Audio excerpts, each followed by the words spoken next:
Казва, че най-истинските новини са най-кратките. Емилия Милчева, главен редактор на независимия сайт WebCafe, оценява свободата на словото в България с добър 3,50. Казва за себе си, че има ляво сърце и десен ум и е пристрастена към куп мъртви поети. Колегата и журналист Иван Бакалов, главен редактор на електронният Е-вестник, сменя много медии преди да намери своята платформа и включително издава списание, посветено на всякакви видове фалшификации. Добро утро, нашите гости. Добро утро. Представихме ви с сайтовете. Всъщност Емилия, главен редактор на WebCafe, и господин Бакалов от Е-вестник. Започваме веднага. Е-вестник или вестник съм се питал аз винаги. Ами както имейл, и банк, и пей, такива. И вестник, нали? Така се казва на английски. Абсолютно. Аз така, но вчера целият екип, при това младата му част, се опитваше да ме убеди, че се казва Е-вестник. Победих ви всичките. Както зависи на какъв език. Добре, аз исках да обявя една графика много впечатляваща, свободата на медиите в България. Да. Тя е изготвена всъщност от Репортери без граници. Виждате я. Тренда е така недвусмислено. Като стръмна писта по склоновете на планина. Искам да добавя, че същия е тренда и в другата организация, Freedom House, която следи по подобни критерии свободата на словото, и тя в 100 и колко страни, не помня точно. И България се класира на почетното 80-то място. Много стремително надолу в последните години. Това е факт. Нема спор по него. Добре, ние сме кръстили темата, има ли независими медии? Да, или какво е да си независима медия, с което не ви въздигаме много, нали, смисъл, не се възгордявайте от началото, че ви казваме, че вие сте задължително независими. Не, но ти управляваш сайт, който е, нали, с малък екип, доколкото знам, и се опитваш да го издържаш сам. Ти си главен редактор на сайт, който, нали, на който не си собственик, но така или иначе сайта се държи в страни от основния поток на така наречените традиционни медии. Да, така се опитваме се да го правим. На една ръка разстояние от въпросът е на тема някой помага ли ти или ти пречи, и ти как решаваш пък от своя страна, нали, редакционната политика на сайта си. То се личи по нашите. Такова, че малко или повече сме свободни. Иначе при нас как стават работите не е проблем, нали? По-голям е проблема в другите медии, които всъщност са основни. Това, че вие изпъквате, всъщност показва много ясно проблема. Интернет, цял свят е по-свободното място. Това е. Така. Значи в Америка така се създадоха разни сайтове, развиха се. Въпросът е, че американският пазар е много голям и там един сайт може да се издържа от реклама, българския и пазар е монополизиран, там има някакви разпределения на потоците на реклама, нали, насам натам, но това е цяла отделна тема. Добре, обаче вие имате малко странен модел, такъв хибриден, нещо между социалните медии и между мейнстрим медиите. Става дума, че вие примерно не отразявате всяка... медии? Между традиционните, благодаря. А вие не отразявате всяка новина, която се случи, както примерно правят новините на телевизията. Няма и нужда да се отразява всяка новина. И всъщност аз не случайно вчера от екипа ви, като ме питаха коя е истинската новина, казах, че е най-кратката, защото сега няма да цитирам тук от факултета, дето са ни учили Иван и мене, но нали, най-кратката новина не можеш да кажеш: ние сме отличник по финансовата дисциплина, съобщи вице-премиерът и министър на финансите Симеон Дянков. Защото това не е новина. Това е цитат, това е изявление, нищо повече. Нали, по същия начин не е новина това, което направи преди няколко дни Министерство на финансите. Всъщност те разпространиха съобщение, което останалите медии, конвенционалните, направиха новина. Това, че има един доклад, че България отговаря на критериите за еврозоната, което беше съждение на аз да ви кажа, понеже следа икономически новини, и това не е новина. В смисъл, всичките тия показатели, които Министерство на финансите цитирате, от години се отговаря на тях. Но в заключението... Новината е, че новината дойде на другия ден. Че не отговаря. Да. Именно. И тук, между другото, чест на Националното радио, че запита Европейската централна банка, в резултат на което ние разбрахме, че новината на финансовото министерство не е... Искам само да вметна, че това не става за първи път. Значи 2010 година по същия начин вице-премиерът и министър на финансите се похвали след едно събиране в Мадрид, мисля, че беше, и отново беше свързано с еврозоната. След което говорителят на еврокомисаря по валутните въпроси Оли Рен направи едно уточнение, запитан от кореспондента на БНР Диана Чепишева, прекрасен кореспондент, и опроверга, че изобщо е ставало въпрос за България на това събиране. Това е драмата. Това е новината. Че едните медии, така наречените конвенционални, върват сред, по, да кажем, по или около пиар линията на официалните институции, другите се опитват да имат някакъв критичен поглед и всъщност целият смисъл на този разговор е, че 2 седмици горе-долу вече в София текат протести и информацията за тези протести не може да се разбере, почерпи от общо взето от никакви медии в дълбочина. И за това напрежение, което се образува, да кажем, на Орлов мост, са виновни и медиите. Да, то е част от протеста. Това нещо беше обяснено още при първите. Той има преди това спонтанно окупиране на Орлов мост. Това е като на Запад окупира и... Преди това имаше 4 или 5 шествия, за които сега си спомням, че съм пускал снимки и видео. Да, пред Народното събрание скачахме също, в които не бяха показани по телевизия. И така, това не е въпрос само в показването. Медиите са длъжни да кажат какъв е проблема. Някакви хора протестират, те трябва да обяснят този текст предвижда това и това и това. Хората не са съгласни и така. Това го няма. Трябваше да окупират Орлов мост, премиера да се оплаши, защото той се плаши от такива работи. И има основания, между другото. Екологичните движения свалиха Тодор Живков. Русе имаше демонстрации подобни на тези. Да, обаче гледай, другия нюанс от протеста е, че хората се обидиха на това, че ги наричат еколози и ги набутват в някаква... Всъщност много малко от протестиращите бяха в действителност еколози, което си е наука, професия и така нататък. Който ще го видим там, казват, ние сме граждани, не ни наричайте еколози. Всъщност медиите лепят етикети. Аз мисля, че във всичко това, което се случи по време на протестите, това, което показаха, пак ще кажа, традиционните медии, е липсата на един жанр, който не знам защо изчезна от българската журналистика и специално от печата, и това е репортаж. Репортажът е нещо уникално, защото според мен изчезна, тъй като в YouTube, в интернет винаги може да се появи картинката, която да ти покаже ето това тук е така. Само че това тук е така е част от пъзела.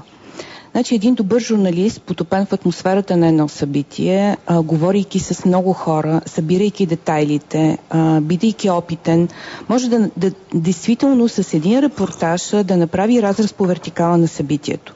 Може да хване, питайки хората, вие що сте тук? Така както нашия човек, примерно, който снимаше и двата протеста онзи ден, пита хората, които бяха докарани по програми за временна заетост от общини и така нататък. Вие защо сте тук? Кадри, това е протест на регионите. Именно. Вие защо сте тук? Имаш хора, които не знаят как, питайте организаторите, страхуваха се, нали, и така нататък. Но репортажа е нещо уникално. Това са две Българии, в смисъл, което ние показахме, защото ние ходихме да снимаме в там деня, сряда ли беше, когато на обяд беше протеста на хората от регионите, вечерта беше протеста на... това и ние, между нас имаше вчера спорна, защото тя отиде в телевизията и монтира един материал, в който от моя гледна точка обаче много обидно към тези хора от регионите бяха монтирани няколко мнения, в трябва които... да кажем, че Асен ми свали репортаж, който няма да види. Да, защото бяха монтирани само хора, които казаха, сега не знам защо съм тук. Това са истински хора. Ние не сме ги манипулирали по никакъв начин, но някакси Асен е подвластен на медиите. Той не повярва на мен, която съм била на протеста и съм с кадри и го вижда и той казва, ти си избирала тенденциозно. Аз му показвам, че там има студент, има момиче, студентка, има пенсионер, имаше абсолютно представителна извадка, човек от туризма и той казва, това не е верният репортаж. Не, истината е, че от моя гледна точка това ще да прозвучи обидно за самите хора, които бяха закарани на този протест. Те го написаха. Нека ли ти го разкажат? Самите хора, които бяха закарани на този протест, защото това бяха в по-голямата си част бедни, безработни хора, които От друга страна, ако в детайли разпиташ хората от другия протест, сигурно и те няма да знаят всичките точно кой член и включително, знаеш, и гледам така на нещата. Примерно нищо чудно на протеста в 6:30 да е имало синове и дъщери на хората, които протестираха по обяд. Нали? Да, и поколенчески беше съвършено нормално, но човек трябва да си даде сметка колко наистина трудно е на хора. Значи със сигурност част от хората на протеста на регионите са били накарани да дойдат. Вероятно една част не са. Но човек си дава сметка, когато живее в малък град. Когато този малък град, мисля, че ще ме подкрепиш, се управлява от някакъв местен феодален кръг и когато назначението ти на работа зависи от този кръг. 300, 400, 500 лева автобусите на Александър Невски дойдоха. Това толкова организирано. Трябва да кажем, че в работно време това беше 12 на обяд, нали? И всичките хора са някакви служители. Са освободени. Точно докато така, другия протест беше в 7 вечерта. Тоест, ти отиваш на работа, след това отиваш на протест. Не, така е. Няма какво така, да не натискът... Аз само тук ще кажа, че си направихме преди време една такава провокация в добрия смисъл на думата. По повод... Дадохме едно предложение в Web Cafe, защо като има демокрация в България всичко е честно и открито, не се гласува открито. Ето, примерно аз сега, утре са парламентарните избори, отивам и гласувам открито. Мисля, да няма тайна на вота. Да няма тайна на вота. В крайна сметка, никой не може да ме репресира. Ние сме говорили и аз съм ти казал, че аз също съм привърженик за това да няма тайна стаичка, да няма тъмна стаичка. Няма да има застъпници, няма да има... Самият ти вод никой няма да ти занича в бюлетината. Чували. Това, значи, въпросът, който обсъждате е ремонт на Конституцията. Няма не, щях да кажа, че мисля, че вече сте революционно настроени. Въпросната тъмна стаичка всъщност дава възможност за всички манипулации, нали? Да се сменят бюлетините, да мериш с клечки и всякакви подобни манипулации. Няколко коментатори във форума написаха: вие луди ли сте, бе? Това в малкия град.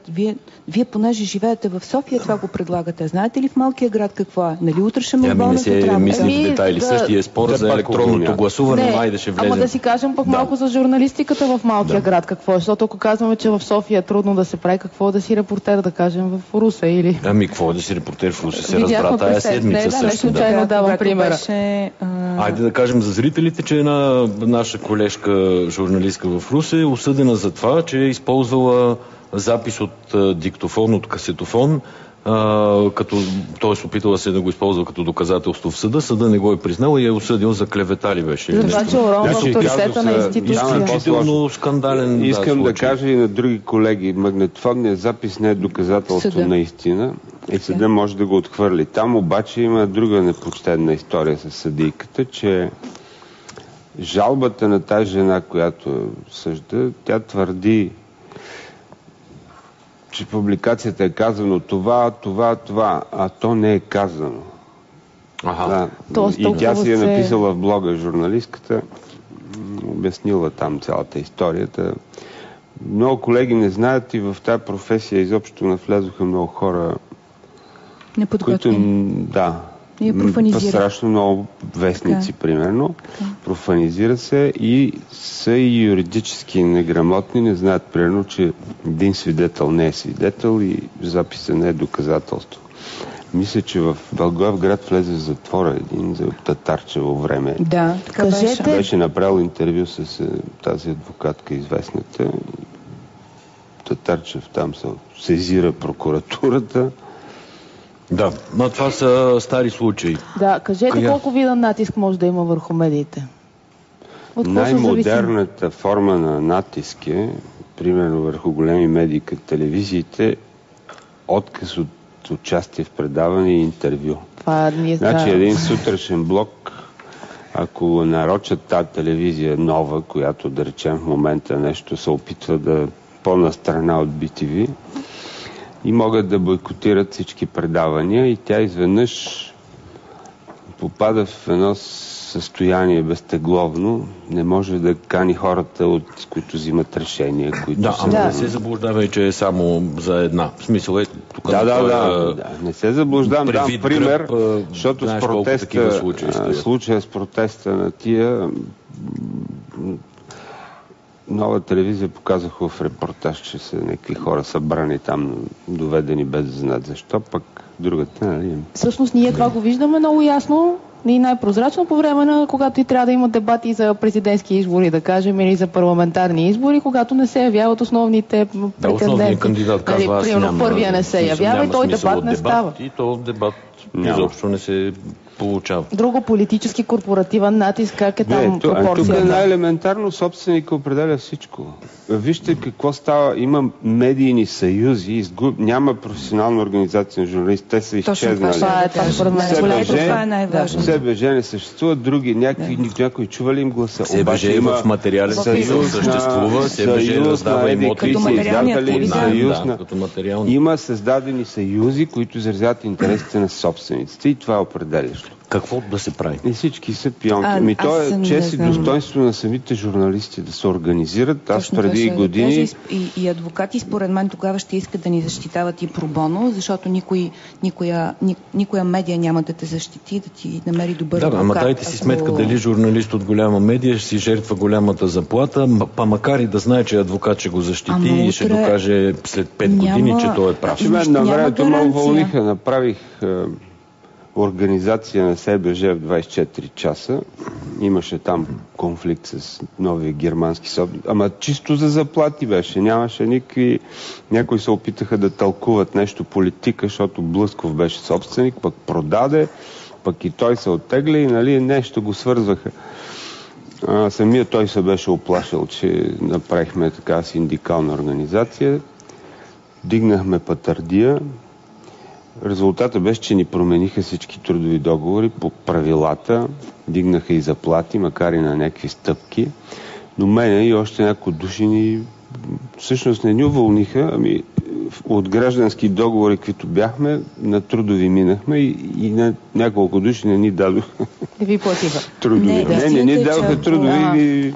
Иван е съвършено прав. Ако продължаваме така, журналистите, които сме най-разединената според мен гилдия, след известно време ще стане като в една приказка. Днеска дойдоха за еди кой си, след това за еди кой си, а когато дойдоха за мен, нямаше кой да ме защити. В смисъл, това не е бъдеще, е настояще. И това е част, между другото, от профанизирането на професията, по простата причина, че много опитни колеги напуснаха професията, станаха пиари, започнаха да се занимават с други неща. Нормално е младите хора, които влизат и нямат опита и социалния опит даже, нали, да можеш да се събереш и да кажеш не и да удържиш на натиск. И това се използва от собствениците. Много интересен, чисто, как да кажа, бизнес проблем на журналистиката. Значи съвременното общество обучава хората във всякакъв род бизнес, тия университети, школи по света, MBA и разни, на максимална оптимизация и растеж в едно финансово, в една компания или нещо, да се скръщат разходи и да има непрекъснат растеж, нови продукти, маркетинги, това и с медиите. Създават се нови някакви издания, не знам какво. Въпросът е, че всичко се свежда до пълнене с информация на някакви страници с максимално нисък разход. Няма пари за журналистика истинска, където казва тя репортаж, пък разследване да не говорим. И задълбочено всичко е копи-пейст. Сега сме в епохата на копи-пейст журналистиката. Копи-пейст и пълнят страниците. Даже по един смешен начин копират. Аз не знам колко случая имам от вестника, като ми копират статии. Да не им споменам имената 3-4 вестника. Те копират текста заедно с снимките, който в текстовата програма снимката отпада, но текста под снимка се пъха някъде между другите. И стават такива смешки, няколко пъти са печатали във вестник. Да. За мен големия хит беше всъщност, когато доста медии, включително и национални телевизии, показаха Twitter акаунта на брат Галев, ако си спомняте. Имаше материали написани по това, нали, трябва да обясним на зрителите, че това беше абсолютно фалшив акаунт. Някой си правеше шега с брат Галев, който бил някъде. МВР си правеше и шега. Точно така с МВР. Но и това излезе като беше чиста проба, като имаше репортаж от Twitter, нали? Не, докъде сме стигнали е въпроса. Добре, решението. Ти казваш обединение, гилдийно и така нататък. Не, трябва да има. Пари, не се ли правят с пари? Ето той казва репортаж, за да има разследване, трябват пари. Откъде да дойдат тия пари? Значи България е толкова малък пазар. Има 15 вестника. Казвал съм го. 15 национални всекидневника. В Чехия, Австрия, които са подобни по населени страни, има 4-5. Това е ненормално. И те излизат от тия 15, повече от 10 излизат на загуба от как са създадени. Няма... То е безсмислено по света. Медии се стига и до войните, които сега между едната издателска група, другата издателска група. В смисъл, то формално причините са други, но всъщност като погледнеш аз гледам много позитивно. Започна да гледам позитивно на тези войни. Те няма, значи, ако BTV и Нова има какво да делят толкова, защото там са стотици милиони годишно. Реклама, нали? да кажем, да. За тия вестници от тях 10 поне са на загуба пълна. Те няма какво да делят. Аз знам, че вестниците в България са влияние, нали? Това винаги се повтаря. Влияние. Те се борят за любовта на Бойко Борисов. Това е реалното. Значи, ако вземем двете страни, ще видим следното. От едната страна са някакви Павлов и Донев, които са реални хора с имената си, седят за 2 вестника, купили са ги и така. За тях седи Софтфарма, те я притежават, тя е фармацевтична компания с много печалби, могат да взимат кредити, каквото искат. Те са открити, прозрачни в някакъв смисъл и няма какво тук приказки, какви пари, не знам което. Това е печелившо. Обаче вземем другата страна. Другата страна какво е? Знае ли кой е собственик на 7 дни, на BBT, на телевизия 7, иска да кажа, BBT, на Уикенд, знае ли някой? Това са прикрити собствености. Да, чакай сега, проблема е и друг. Те, когато двама души купуват с бизнес един вестник, те очакват ли да извадят пари от него, което би трябвало да е всъщност казуса, или го купуват, не знам защо, защото медиите са губещи, нали? Това си говорим. И едното в случая, защото, примерно, има вестници, които са на пълна загуба. Тези не са. Вие как се издържате? От реклама. Колко една реклама видях, че се търкаля тая сутрин? Аз не се издържам от реклама. 6 човека. 6. А вие колко човека сте, Ване? 2. Вие сте 2. И един системен администратор. 3, аз съм проверил. Той не е на заплата. Успяхме да заравним приходите с разходите.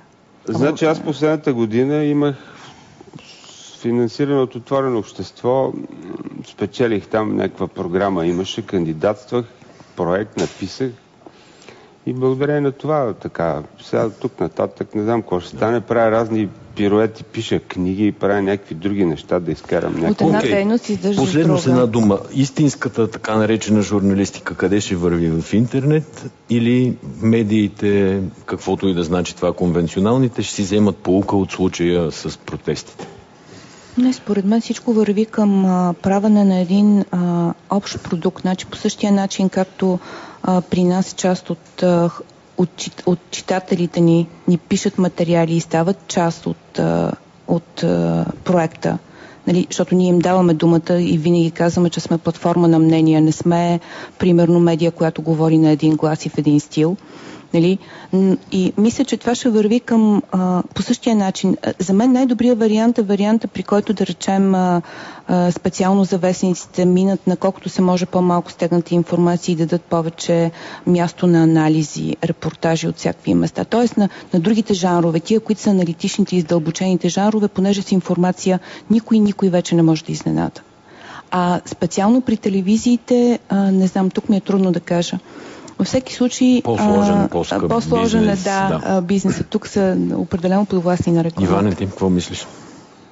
Аз мисля, че откак се появи интернет, който обединява в едно и звук и образ, той събра там, можеш всичко да го използваш като радио, като телевизия, да гледаш извадени репортажи, които примерно любителски, които телевизиите не ги показват, и снимки, и всичко. И даже има сайтове, които са ориентирани така структурирани, че ти го дават всичко това в някаква структура.